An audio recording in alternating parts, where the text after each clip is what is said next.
Hey guys, today I'm reviewing the iPad Air 3 that I got, that my dad got me too, on November of last year, and this iPad was released in March of the same year, 2019. So I'm reviewing it after 1 year of hard use, after video editing, 4K 60F exporting, and I'm going to be getting to all those topics: performance, battery life, camera, webcam, speed, everything, and well, and the Geekbench score. So let's get in this video. So without further ado, let's get into it. So what I'm going to be doing first, I'm going to see the single core score. It's 1,113, which is pretty good. And for the multi-core score, it's 2,827. So it's pretty good.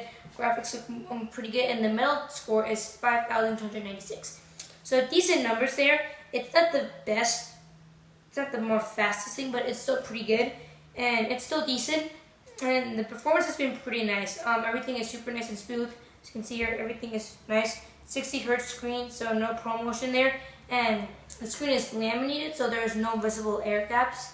So that is really good. For, let's say, if you come from a laminated screen, you know, it's kind of annoying because you don't see really the apps. You see like a glass and then an extra screen, so it's not that nice. But this thing, it does really good. Performance has been really nice. 4K video exporting, we'll get to that in just after the battery life and the specs, so you'll guys see how good it does. As for the battery life, let me show you how good this thing has done. Okay guys, so let's talk about battery life. This is an important subject because battery is the thing that powers up your device and gives you what you need to do on every day. So battery life from this thing has been really good. This can easily last me 2 days. On one day, I'll finish the day with about 65%, 67, 68 sometimes. Even a good day is 75, 78. And then at the end of the second day, by 6 or 7 p.m., it'll just be dead. So this thing actually lasts you about a full day. So what I do is at the end of the day, I try to just leave it on, and I try to charge it up in the day so that I can actually get better battery life during the day. And this thing has been really good. It's one of the best battery lives I've ever seen, and it's super nice to have this. And it is really good to have this, and it's a really good feature. And everything it does is really good. So battery life is an A+. And 4K video exporting does a really good job. The A12 Bionic chip does really good. I downloaded a 4K 60 FPS video in 6 minutes and 51 seconds. I timed it. I was there. I was eating some fruit, and I was just doing workouts, whatever. So it does a really good job in exporting video. It wasn't RAW from an iPhone. I just turned it to InShot, put it to 4K 60, and I downloaded it. Took 6 minutes and 51 seconds, and that was a 5-minute 22-second clip. So 4K video editing is really good. And I actually touched the iPad on various spots to see if it was heating, and nope, through every 1 minute I was touching it to see if it was heating. Nope, it stayed perfectly cool, and this thing is super good to have. And you get a 10.5-inch display, and with super slim bezels, so that is a really good feature there. And if you don't really like the side bezels, that's pretty good. Okay guys, here is the speaker comparison. The speakers are stereo speakers, so you get 2 speakers from the bottom below the Touch ID button, so the speakers get really loud as you hear in the comparison.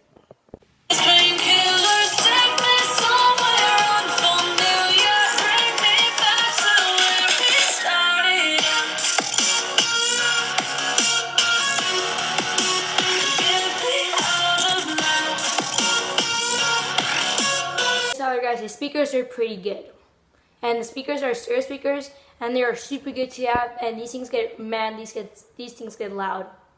Okay, so let's talk about the specs. So I'm going to have time-lapse in the description. You don't want to listen to all the specs, and so I'll have time-lapse in the description. So as for specs, this thing has the A12 Bionic chip with the neural engine and 64-bit architecture chip, which means you can actually get Smart HDR with this, and in the camera right here, you can actually get Smart HDR, which is pretty good. And going around here, you get a headphone jack, pretty good. You get your 2 microphones right here. There's only 2. Camera bump, and then there's nothing else. So you get your stereo speakers right here. That's stereo, that's what Apple calls them on their site, stereo speakers with the lightning port and home button. And this thing has 7th generation Touch ID, so as you saw there, it just unlocked super quickly. Let me try it again, so you guys can see it. You can see it unlocks really quickly. I just have to press my finger on the button, and it unlocks just like that. It's really nice and fast, and that is a pretty big deal. And Touch ID works way fine. It's 2nd generation Touch ID, which is way better than first generations because it adapts faster. It just press the home button, it just unlocks automatically. Really good. But the Air 4 just has Touch ID on the top, which doesn't really work that good. So yeah, it's downside. We'll talk about more of that later. As for the camera though, you get a 7-megapixel sensor for the front-facing camera, and an 8-megapixel shooter on the back-facing camera. So we're going to take some shots. and I'm gonna just focus this. And I'm gonna put them up. The first one is a selfie camera. Second one is a microphone test, and the third one is the back camera. So here you go. This is the microphone test on the iPad Air 4. Actually, it does look pretty good. The front-facing camera looks decently good. I mean, it looks pretty good. And the back camera looks decent, especially in daylight. It looks really nice. And then the microphone sounded pretty good for video calls. These things are really pretty good. And as for the screen, you get a laminated screen, 500 nits, max brightness, 264 pixels per inch. So your display is going to be super sharp. Text is going to be really nice and sharp. It's going to be really nice for reading and writing and doing the Apple Pencil. And speaking of the Apple Pencil, this supports the first gen pencil, which is not that good. The unfortunate charging situation, you have to charge it from the lightning port, which actually looks kind of weird. So yeah, it does. So that's an unfortunate situation. But for the screen, it's a P3 wide color gamut, and it is fully laminated, and which means the icons are actually it feels like you're actually touching the icons. I guess not just just touching the screen and the icons are underneath actually your screen because the screen is not laminated. When you get a laminated screen, you actually do get the P3 wide color gamut, which is really nice. So you can actually support True Tone displays, which means, let's say if you're in the bright sunlight, True Tone automatically adjusts to like this to the environment you're in. So let's say I'm in bright sun, it'll turn the screen to white, which is pretty good. And if you're in a dark room, it'll turn the screen to night mode, night shift does. So it is a pretty good feature to have. It's one of these things that you'll love or hate, and I personally love it a lot. And as for how much the video resolution goes, you can actually go up to 4K 60 FPS on the screen because it's a Retina display, same as the MacBook Pro and Air. So what Apple did with the iPad OS 14 is now iOS plays VP9 decoder, but you don't get HDR.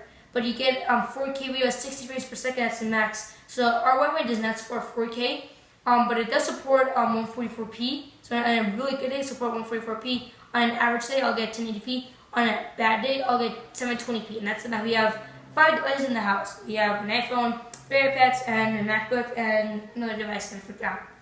So yeah, the Wi-Fi does pretty good. And loading up things with the Intel Bionic chip is super fast and nice. So here, let me just show you. Hopefully it looks really nice and fast. It's super nice, fast to see it loaded, everything. It does a really good job in doing everything, and Touch ID is just super good. And now for the final question: should you keep it, or you should still buy it? So if you have this right now, definitely keep it for at least 2 more years because there's a rumored iPad Pro that will have mini LED. So unless if the new iPad Pro that's coming out maybe in June or July does not have that, keep it because this thing is going to be future-proof for at least 4 years. Apple's still going to update for at least minimum 3 years or 4 years depending how good it does. And the speakers are pretty good. And I'm going to get that in just a minute. And these things are super nice to have. And unless you have a $400 budget, definitely go for this. Or if you have $600 budget or $650, definitely go for the iPad Air 4. It's A14 chip. It's beast. It's super good. And unless you have $400 on Amazon, I found this for $400 renewed. So unless you can find it somewhere else cheaper on Mercari, used, that's good condition, definitely buy this because it's going to be future-proof for at least 2 more years, or at least 3 or even 4 years, depending how good the processor lasts. So that's about it, guys. Thanks for watching my review, and I'll see you next time.